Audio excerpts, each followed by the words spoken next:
mandamos diciendo: no te hagas ningún mal, pues todos estamos aquí. Él entonces, pidiendo luz, se precipitó adentro y temblando se postró a los pies de Pablo y de Silas, y sacándolos les dijo: señores, ¿qué debo hacer para ser salvo? Ellos dijeron: cree en el Señor Jesucristo y serás salvo tú y tu casa. Voy a repetir los dos últimos versículos. Y sacándolos les dijo: señores, ¿qué debo hacer para ser salvo? Ellos dijeron, Pablo y Silas, ellos dijeron: cree en el Señor Jesucristo y serás salvo tú y tu casa. Aleluya.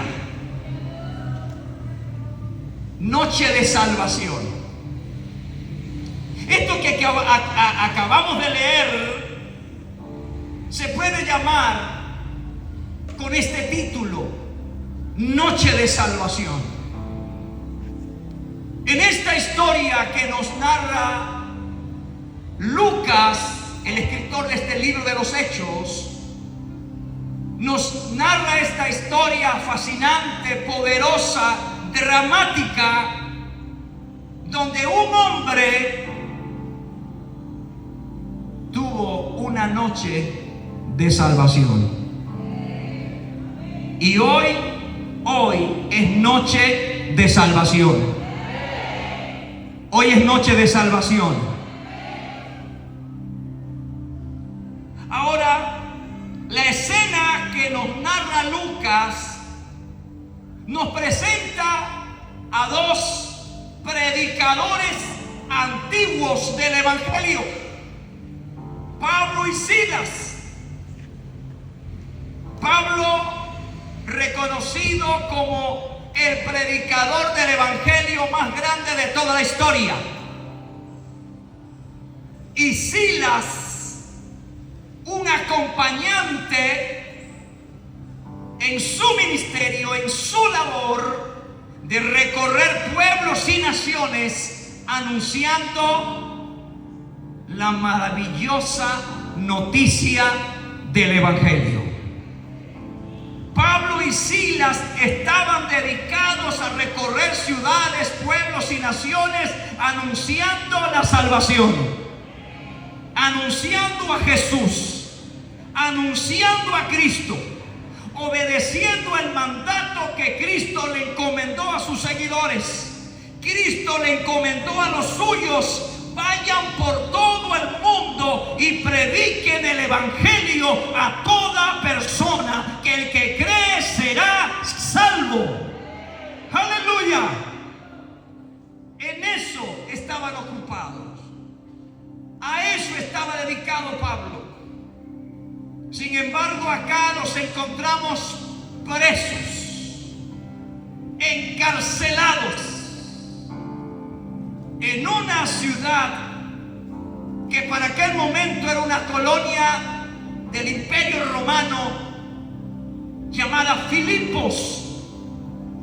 Ellos llegaron a esa ciudad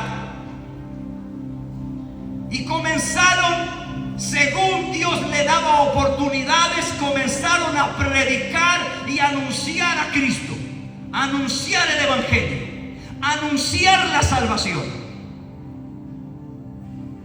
El apóstol Pablo, quien antes había sido un perseguidor de este camino, el apóstol Pablo, que antes había sido un perseguidor y asesino de cristianos, de seguidores de Cristo, tuvo un día un encuentro poderoso y transformador con Jesús. Y se se dedicó entonces a predicar el mensaje de la salvación, que no es otro que el mensaje del Evangelio. Del Evangelio, el apóstol Pablo dijo: no me avergüenzo, porque es poder de Dios para salvación. Dijo Pablo: no me avergüenzo del Evangelio, porque es poder de Dios para salvación. Entonces el Evangelio, que es la buena noticia de Dios para los seres humanos, nos anuncia la salvación. Repito, con el Evangelio se nos anuncia la salvación.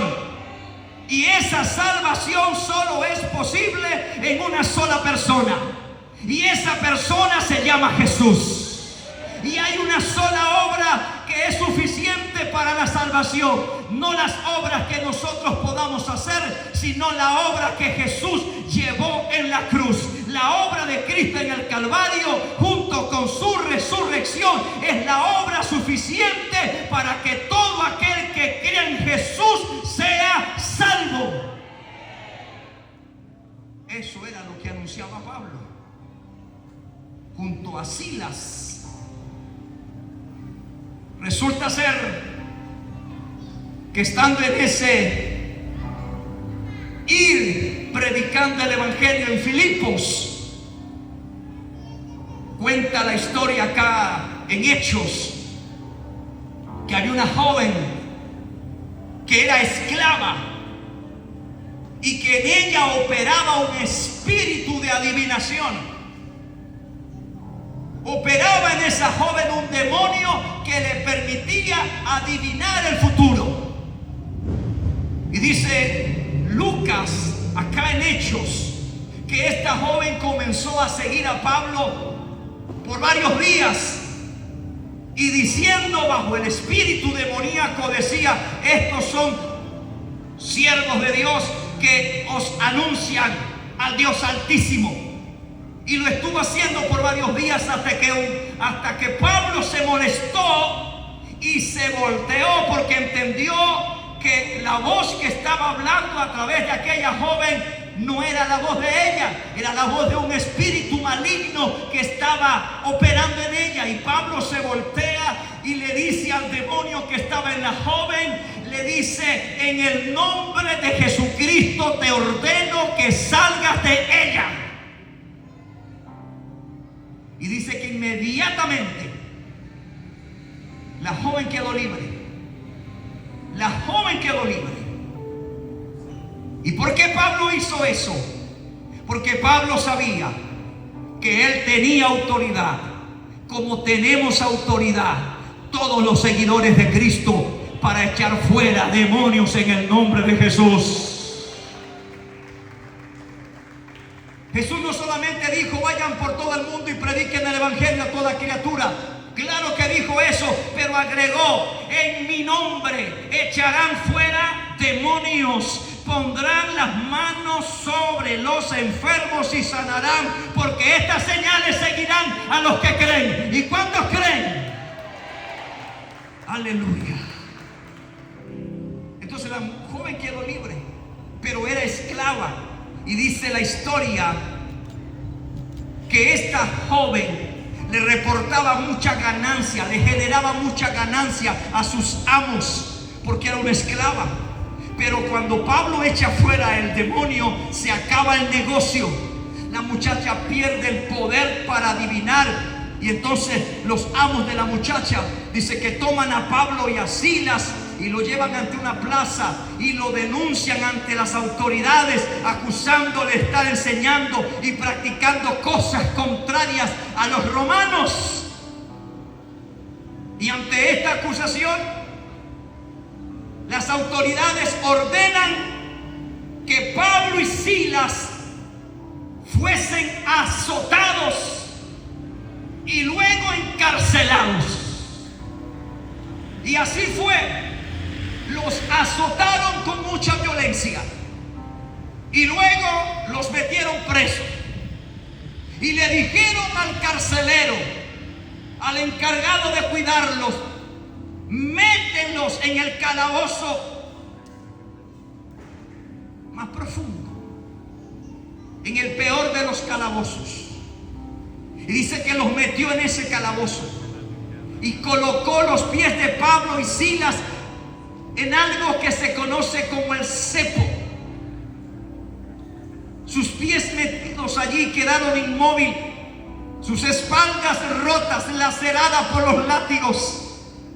Y allí estaban, quizás tirados en el suelo, en el piso de aquella cárcel, heridos, maltratados, cuyo único delito, si podemos llamarlo delito, era cumplir con lo que Cristo les había encomendado: predicar el evangelio a toda criatura para salvación y echar fuera a los demonios en su nombre. ¡Aleluya!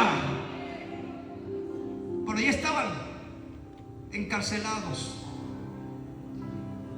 presos. Ese es el contexto que trajo a Pablo y a Silas a esa cárcel. Pero luego Lucas dice: pero a medianoche, diga a medianoche, pero a medianoche, Pablo y Silas, dice, oraban y cantaban himnos al Señor. Levanta tu mano y alaba el nombre del Señor.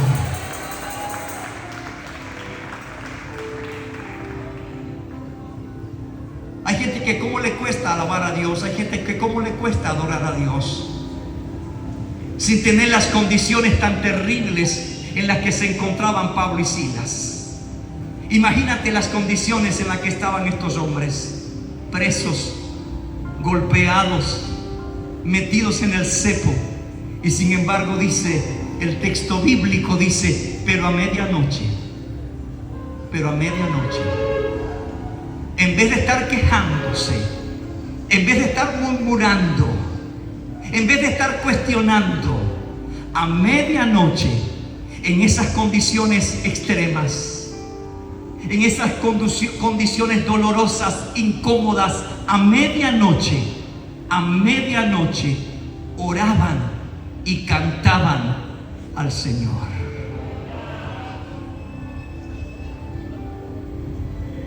Ellos estaban cumpliendo lo que dijo el salmista: bendeciré al Señor en todo tiempo, su alabanza estará de continuo en mi boca. Aleluya. Ellos estaban ofreciendo lo que la Biblia llama sacrificios de alabanza. ¿Y qué es un sacrificio de alabanza? Alabar a Dios, adorar a Dios en medio del dolor, en medio del quebranto, glorificando a Dios, honrando a Dios.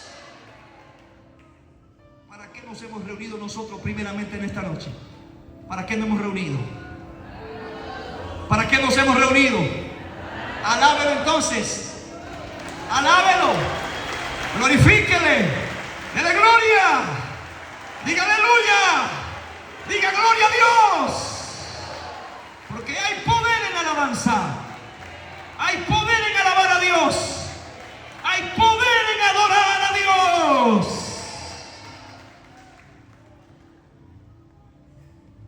La Biblia dice que Dios habita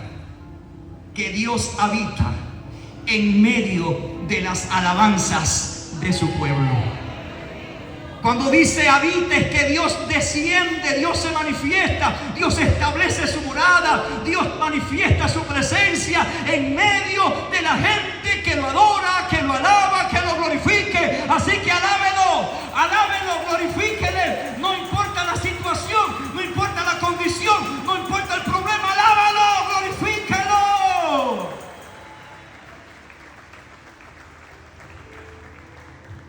¿Y cuándo lo estaban haciendo ellos?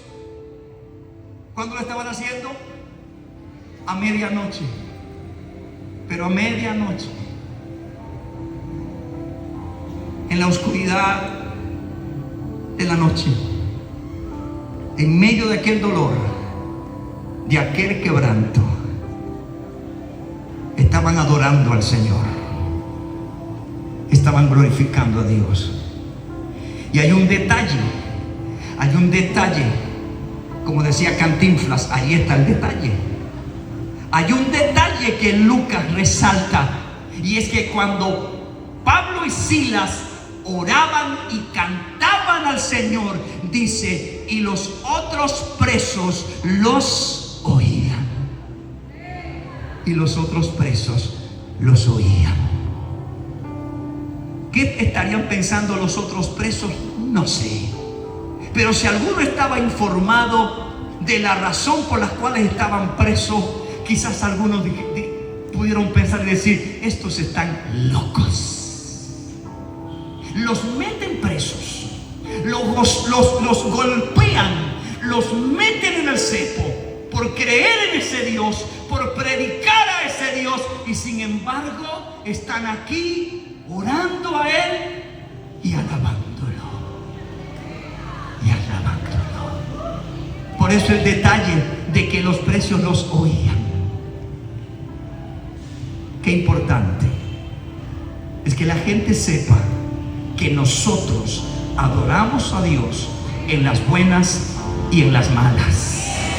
Que la gente sepa que nosotros adoramos a Dios en la abundancia y en la escasez. Que nosotros adoramos a Dios en la salud y en la enfermedad. ¡Aleluya!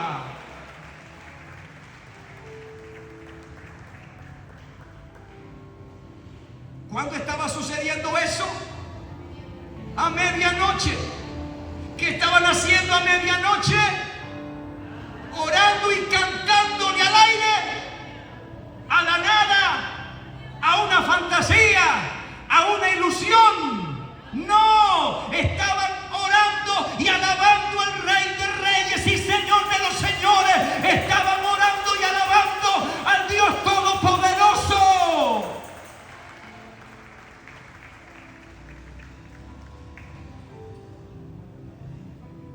¿Y qué sucedió? Aparte de que los presos los oían, ¿qué sucedió? Dice, y de repente,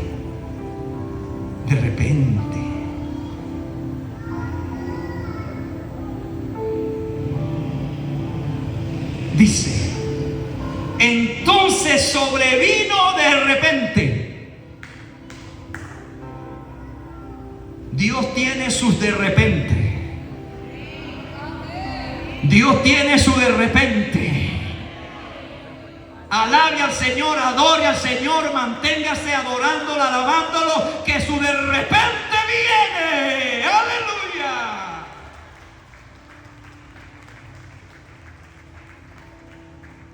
Diga, estoy esperando mi de repente. Dígalo, estoy esperando mi de repente. Un de repente divino. Yo creo que sobre Venezuela viene un de repente. Yo creo que la gloria de Dios, el poder de Dios se va a derramar sobre esta nación de repente. Como nunca veremos la gloria de Dios. Y no me estoy refiriendo a asuntos políticos. Me estoy refiriendo a la manifestación poderosa de la presencia de Dios, que cambiará, que trastornará y modificará las cosas. Yo quiero que usted levante esa mano y alabe la gloria del Señor. La presencia de Dios está aquí. Aleluya.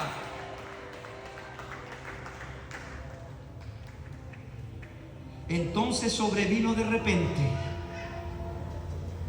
un gran terremoto. Entonces sobrevino de repente un gran terremoto, de tal manera que los cimientos de la cárcel se sacudían. ¿Cuándo ocurrió eso? ¿Cuándo ocurrió eso? A medianoche. ¿Y qué estaban haciendo Pablo y Silas a medianoche? Orando y alabando a Dios. No importa cuán oscuras, no importa cuán densas sean las tinieblas o circunstancias que les puedan estar rodeando. Mantengámonos haciendo lo que hicieron Pablo y Silas, y recuerde que puede de repente manifestarse el poder de Dios, la ayuda divina. Por eso yo le decía, hay poder en alabar a Dios. Hay poder en alabar a Dios. Hay poder en adorar a Dios. Porque cuando sucedió, cuando Pablo y Silas oraban y alababan al Señor, y de repente aconteció este terremoto, y dice que fue de tal magnitud que sacudió los cimientos de la cárcel. Es decir, estremeció la cárcel desde sus cimientos.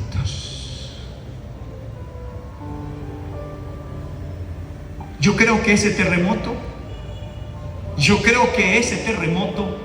se sintió únicamente en esa cárcel. Yo creo que en más ningún otro lugar en Filipos tembló. El terremoto Dios lo produjo, Dios lo provocó solamente en la cárcel, porque Dios tenía un propósito con los que estaban en esa cárcel, así como Dios tiene un propósito grande con su vida, con su familia, con nuestra nación. Aleluya. Así es, alabe al Señor, aplauda al Señor. Reciba esta palabra de Dios, reciba esta palabra de Dios.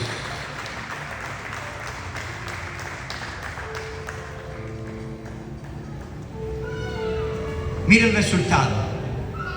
Cuando ocurre el terremoto, dice que las puertas de la cárcel se abrieron todas, y las cadenas de los presos se soltaron todas.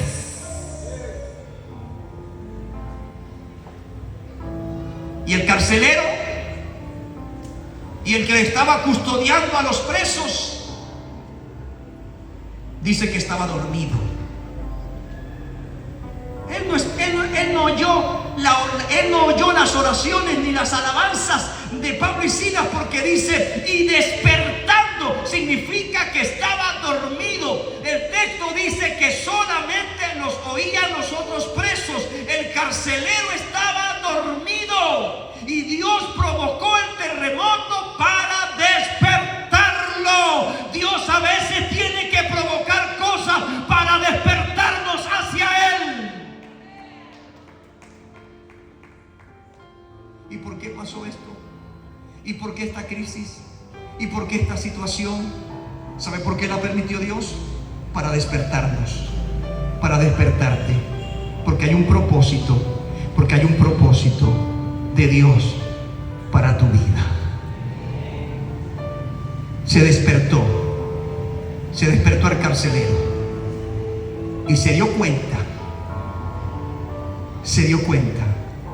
de que las puertas estaban abiertas, las cadenas se habían soltado. Y cuando él ve eso, él dijo, se escaparon los presos, se escaparon los presos. Y él sabía que si los presos se escaparon, le esperaba la muerte. Por eso él, pensando que los presos se habían escapado, dice que tomó su espada para matarse. Tomó su espada para quitarse la vida. Hay mucha gente que considera en sus crisis, en sus problemas, en sus situaciones, que no hay más salida, que no hay más alternativa, y piensa que la salida es ponerle fin a su vida. Pero no, hay esperanza, hay esperanza, hay salvación. Porque cuando Pablo ve que el hombre se va a matar con la espada, dice que Pablo clamó, Pablo gritó al hombre y le dijo, no te hagas ningún daño, mira, todos estamos aquí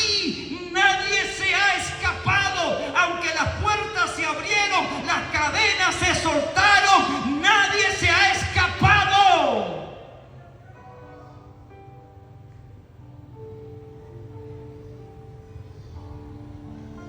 Imagínese el impacto que este hombre sintió, el impacto que este carcelero experimentó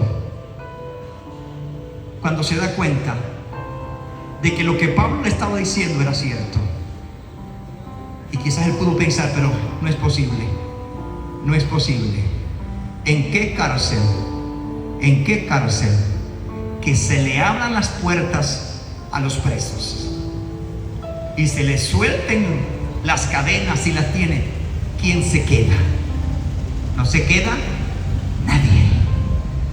Nadie. El milagro no solamente fue el terremoto. El milagro no fue solamente que las puertas se abrieron y las cadenas se soltaron. El milagro más sorprendente para el carcelero es que nadie había huido, porque esa cárcel había sido tomado por Dios. Dios tomó esa cárcel, el poder de Dios tomó esa cárcel, el poder de Dios tomó esa cárcel, porque cuando Dios tiene propósito con alguien, cuando Dios tiene propósito con una familia, con una nación, cuando Dios tiene propósito con una vida, Dios no se detiene en lo que tenga que hacer con tal de salvar y cumplir su propósito con esas personas. Levante su mano y glorifique el nombre del Señor. Denle un aplauso a Cristo.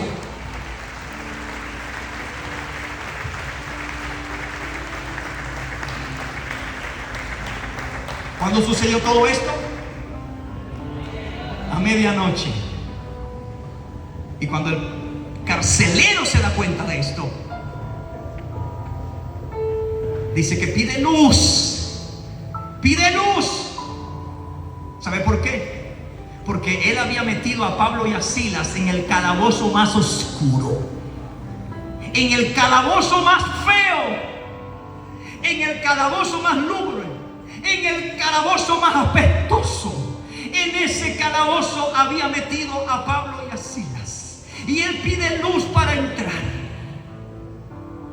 Y cuando entra, dice que cae a los pies de Pablo y de Silas, porque este hombre sabía que Pablo y Silas no eran unos presos cualquiera.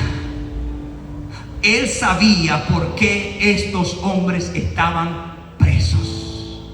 Por eso cae postrado a los pies de ellos y los saca y los lleva a un lugar alumbrado y les hace la pregunta, que es la pregunta más importante que un ser humano tiene que hacerse en su vida.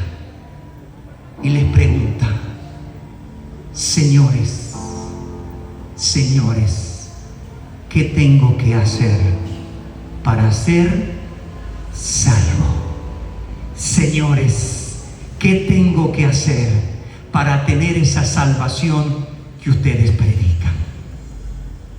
Porque indiscutiblemente el Dios que ustedes predican es el Dios vivo, es el Dios todopoderoso. ¿Qué tengo que hacer? ¿Qué tengo que hacer para ser salvo? ¿Cuál fue el tema de esa noche? ¿Cuál fue el tema de esa noche? La salvación. Por eso llamamos esto noche de salvación. ¡Aleluya!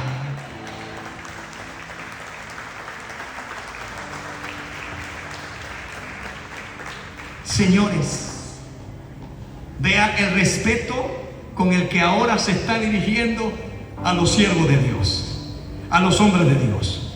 Al principio no tuvo ningún respeto ni ningún recato hacia ellos. Los echó como animales, como cosas. Pero cuando se dio cuenta de que estos hombres eran servidores del Dios vivo y verdadero, los trató con respeto, porque él reconoció que el que estaba haciendo todo eso, el que tenía tomada la cárcel, era el Dios de ellos. Y por eso le dice: señores, señores, díganme, ¿qué tengo que hacer para ser salvo? ¿Qué tengo que hacer para tener, para recibir esa salvación que ustedes predican? Y la pregunta también revela lo que piensa la mayoría de la gente. La mayoría de la gente piensa que tiene que hacer cosas, para ser salvo, que tiene que hacer cosas para merecer la salvación. ¿Y qué es la salvación? Te voy a decir qué es la salvación de tres maneras. Primero, la salvación que Dios ofrece, la salvación que predicamos, es primeramente el perdón de nuestros pecados. Es ser declarados perdonados y justos por Dios. Segundo, la salvación es recibir como regalo la vida eterna. La salvación es ser perdonado por Dios. La salvación es recibir como regalo la vida eterna. Y número tres, la salvación es ser reconciliados con Dios.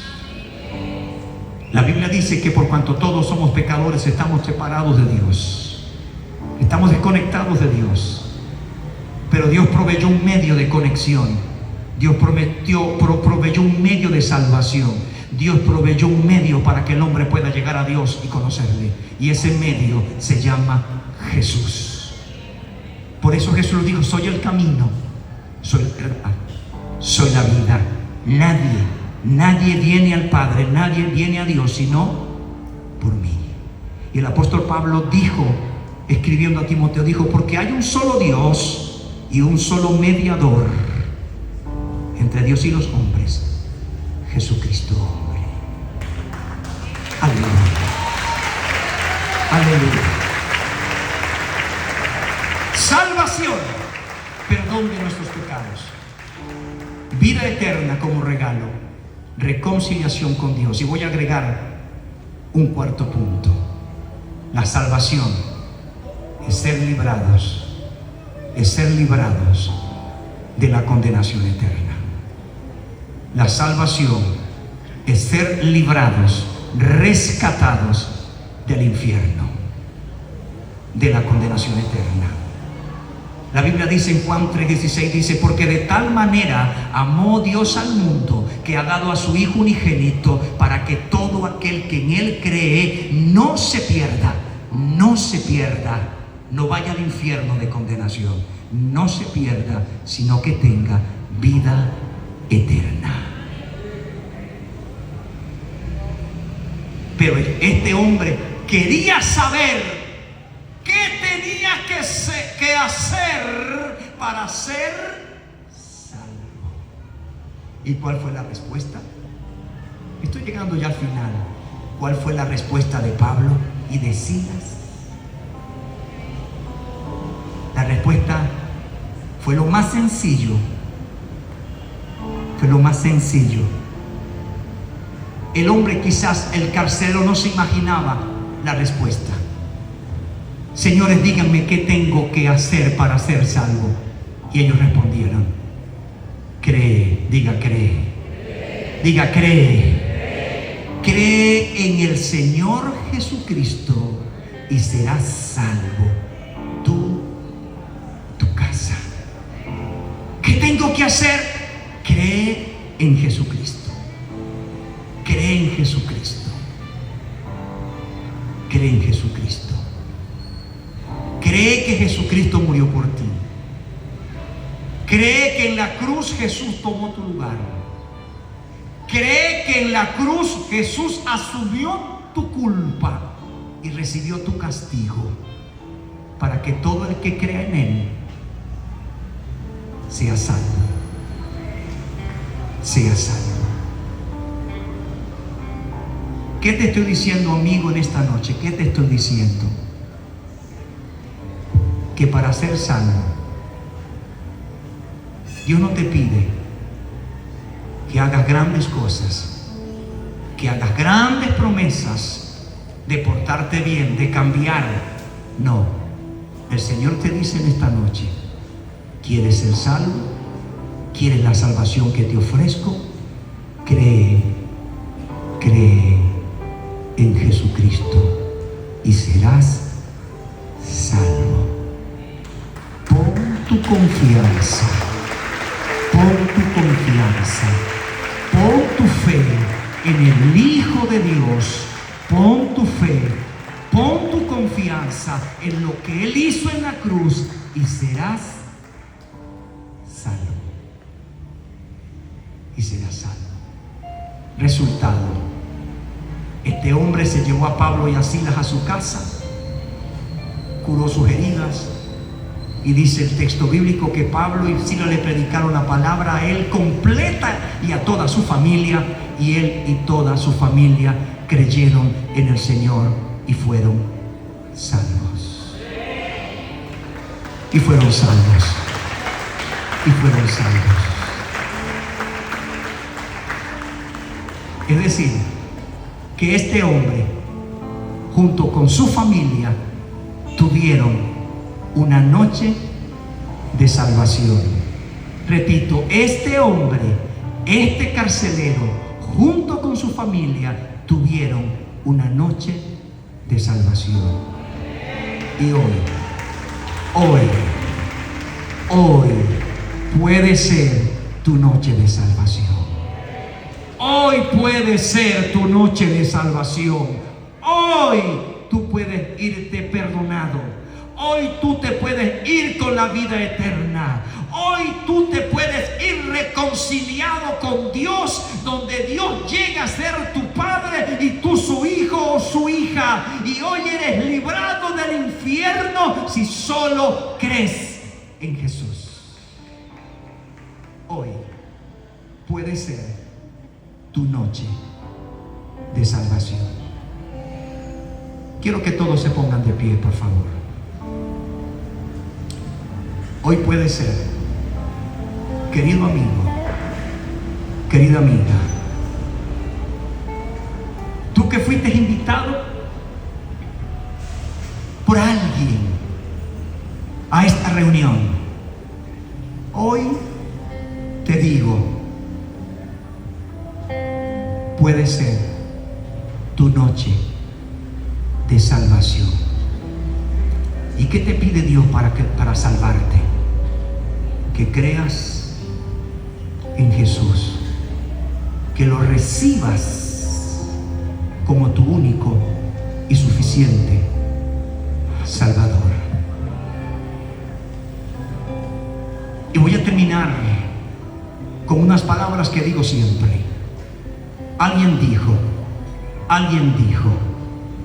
saber que Cristo murió es historia. Repito, saber que Cristo murió es historia. Creer que murió por mí es salvación. No basta con que sepas, necesitas creer que murió por ti. Yo quiero ver las manos levantadas de esas personas que hoy dicen, yo quiero mi noche de salvación. Yo quiero ver la mano levantada de esas personas que hoy quieren irse salvos. Si usted nunca ha recibido a Cristo, nunca ha reconocido a Cristo como Salvador, en esta noche, si tú recibes a Cristo, si tú crees en Él, te vas salvo. Quiero que bajes, por favor, y te acerques acá, porque quiero orar contigo. Tú que en esta noche quieres tener tu noche de salvación, baja por favor y ven a este lugar. Aleluya, aleluya, aleluya. Hoy es noche de salvación. Si algún hermano tiene un amigo cerca, una persona invitada cerca, pregúntele y acompáñele. Si quiere pasar, acompáñele, porque hoy es noche de salvación. Hoy es noche de salvación. Hoy es noche de salvación. Hoy es noche de salvación. ¿Quieres ser salvo? Yo te invito, pasa, acércate. Acércate. Acompáñela. Aleluya. Aleluya. Aleluya.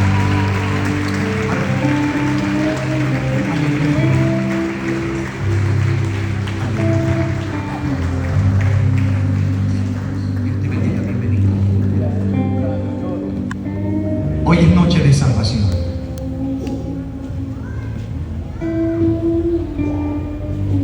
Ninguna religión salva. No hay salvación en las religiones. En esta noche yo no he hablado de religión. En esta noche he hablado de una persona. He hablado de Jesús. He hablado de Cristo. Porque no hay salvación en la religión. Llámese como se llame la religión, no hay salvación en las religiones. Solo hay salvación en Cristo. Hoy puede ser tu noche de salvación. Hoy puede ser tu noche de salvación.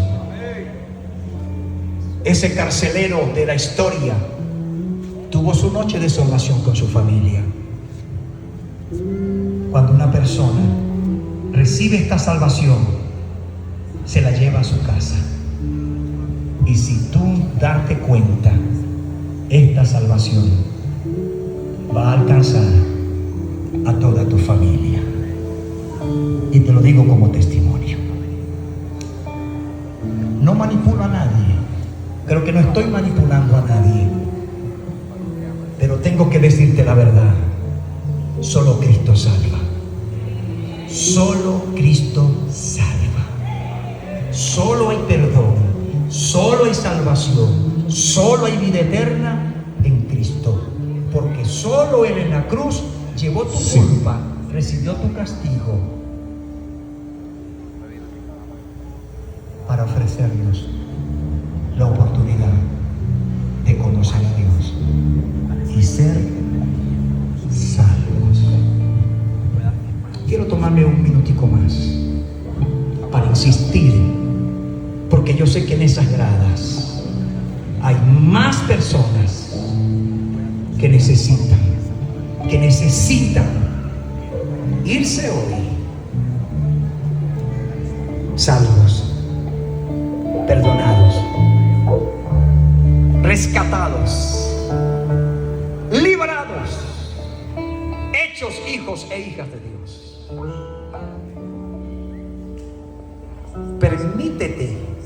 Permítete que hoy sea tu noche de salvación. Aleluya. Aleluya. Aleluya. Yo quiero, con mucho respeto, que todas las personas que voluntariamente se acercaron acá para tomar esta decisión por Cristo, yo quiero que cierres tus ojos. Cierra tus ojos y levanta tu mano derecha. Cierra tus ojos.